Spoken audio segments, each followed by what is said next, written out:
আসসালামু আলাইকুম ভিউয়ার্স, সবাই কেমন আছেন? আশা করি সবাই অনেকটাই ভালো আছেন। তো সকালবেলা বাজারের দিকে রওনা হলাম। হঠাৎ রিক্সা থেকে দেখতেছি এত পরিমাণ জ্যাম লেগে আছে, বাজারে যেতে অনেকটাই সময় লাগবে। দেখেন কি পরিমাণ জ্যাম লেগে গেছে। তো বাজারের উদ্দেশ্যে রওনা হলাম। রিক্সা গাড়ির সাইড দিয়ে যাইতেছে, অনেক পরিমাণ জ্যাম। দেখেন কি পরিমাণ ঢাকা সিলেট হাই রোডে এত পরিমাণ জ্যাম। এই মুহূর্তে যদি কোনো ইমার্জেন্সি অ্যাম্বুলেন্সে যদি কোনো রোগী থাকে, তো এই রোগীটার অবস্থা হবে কি? এই মুহূর্তে যদি কারো ফ্লাইট থাকে, তো ফ্লাইটে যাবে কিভাবে এই পরিমাণ জ্যাম লেগে থাকলে? সকাল সকালে এত জ্যাম।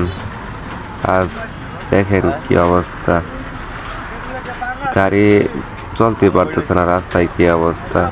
ঢাকা সিলেট হাই রোডে রাস্তায় কাজ চলতেছে, দেখেন একটা গাড়িও চলতেছে না, গাড়ি জ্যাম লেগে আছে।